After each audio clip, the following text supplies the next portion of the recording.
Esse é o Fora da Caverna Podcast, o podcast que não é tão animalesco quanto o Podpah e também não é tão chato quanto a conversa com Pedro Bial. Esse não é meu podcast de humor, é um podcast de entrevistas, mas é muito divertido e interessante. Então, se você quer ver uma conversa fora da caixa, assista o Fora da Caverna Podcast. Curta, compartilhe, engaje e se corte. Um grande abraço, tamo junto. Quem vê o nosso canal vai entender. Sobre o que você tinha falado aí da maldade humana, mano, eu acho, depois de ter estudado crime criminoso muitos anos da minha vida, eu já estudo há muitos anos, só agora que a gente atingiu um certo sucesso. É muito difícil você definir quem é bom ou quem é mal. Tem cara que é ruim, isso é outra fita. Sim. Tem cara que faz mesmo acontecer, que é bandido mal e tal. Mas existe uma série de circunstâncias que levam a pessoa para o mundo do crime e faz com que o cara seja criminoso ou não. Mas existe o cara que é do mundo do crime e o cara que não é do mundo do crime. Então vamos supor que você beba aqui e pega o seu carro e você atropela uma pessoa. Você cometeu crime, mas isso não quer dizer que você é do mundo do crime. O cara do mundo do crime, ele vive dentro de um conjunto de ética e moralidade orientada para o crime. Então ele vive do crime. Ele faz uma caminhada criminosa, ele tem a atividade criminosa dele, ele faz parte de uma organização criminosa e tal. É desse tipo de criminoso que eu acabo falando, entendeu? Sim. O que é que você acha que tem em comum? Tem alguma característica? Além da... Me parece que é a pobreza, o meio, mas existe alguma coisa que liga esses grandes nomes que você... Alguma característica semelhante a esses grandes nomes que você pesquisa e que vieram do mundo do crime mesmo? Isso as ciências sociais e humanas, né, chama isso de sujeição criminal. A gente faz um estudo de que leva o cara a ser do mundo do crime, né? E é uma resposta que a gente nunca chegou direito. Não tem. A gente tem algumas teorias, que são teorias, por exemplo, da escolha racional, que o cara escolhe ser do crime, que é uma teoria mais econômica, né? Utilitariamente, o cara viu ali uma vantagem em ser criminoso.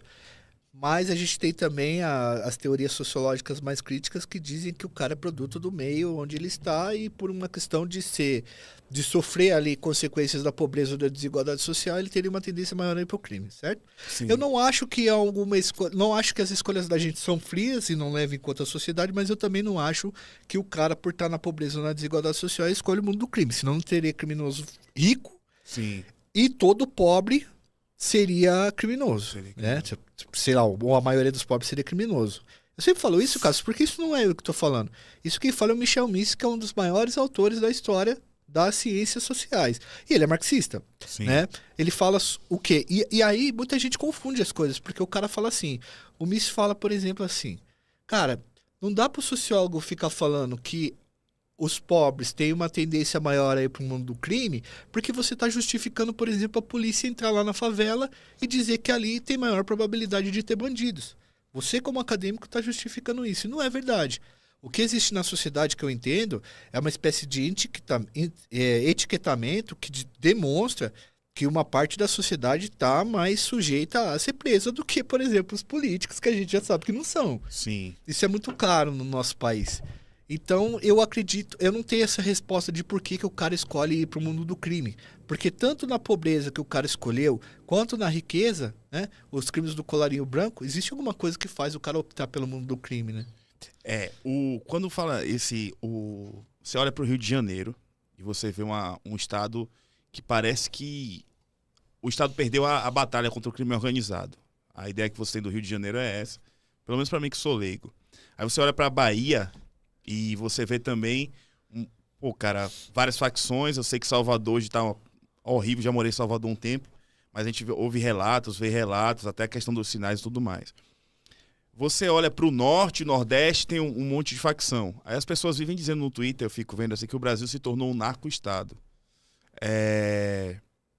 Essa afirmação, cara, o crime organizado, pelas suas pesquisas, está muito associado ao Estado mesmo? Ou é um combate de fato? Ou eles estão infiltrados lá dentro, assim, com muita força?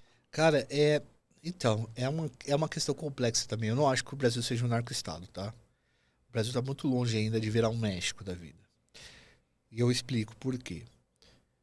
O Brasil hoje deve ter entre 72 a 82 organizações criminosas, faccionados mesmo.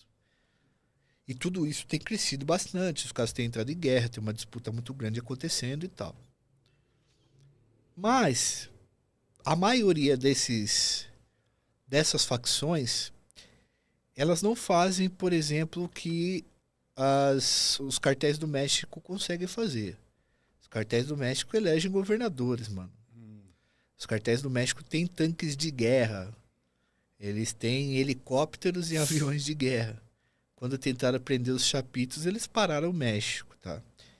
Eu não acho que uma facção no Brasil tenha a capacidade de fazer isso e nem quer fazer isso. Apesar de o PCC ter parado São Paulo em 2006, mas é diferente. O cara afrontou mesmo as Forças Armadas mexicanas e os caras precisaram negociar. Então, por enquanto, eu acredito que ainda não tenha isso. Mas a gente está tendo um problema muito grande aqui no Brasil, que é a tomada dos territórios e a monopolização dos territórios que era do Estado pelas organizações criminosas. Em São Paulo é mais dissimulado, a gente tem uma organização só, que impera tudo. Agora, na Bahia, por exemplo, a gente já tem mais de 6 facções lá dentro. Em Salvador, por exemplo, tem uma topografia, várias cidades da Bahia grande, tem uma topografia parecida com o Rio de Janeiro. Muito morro. Adotaram as franquias de ocupação, que são os modelos de venda do Rio de Janeiro. Então, certamente na Bahia e alguns outros lugares é um modelo do carioca, e aí é pior, porque o cara realmente ele domina. Aqui em São Paulo não tem uma favela que a polícia não entre. Lá no Rio de Janeiro, hoje, a polícia precisa de uma tropa de elite que junte a CORE, né, Coordenadoria de Recursos Especiais, e a BOP, para poder entrar, por exemplo, na Cidade Alta, porque o Peixão é dono de 5 favelas ali. Sim. Né? Então, tipo assim, os caras tomaram parte do Estado. Eu acredito que o Rio de Janeiro, a guerra seja muito mais grave a situação, porque a polícia ela não está conseguindo realmente dar uma resposta. E lá, eu acho que eu estou usando o Rio de Janeiro como exemplo, porque lá seria o mais perto do que a gente poderia falar de um narco-estado. Sim.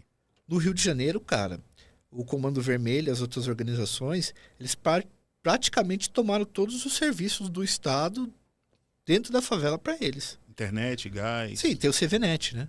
O CVNet é uma internet do próprio Comando Vermelho. Gás é vendido por eles, cigarro, só pode vender o cigarro que eles determinam, farinha de trigo, tudo que você imaginar, cara. Hoje os caras estão organizados para poder vender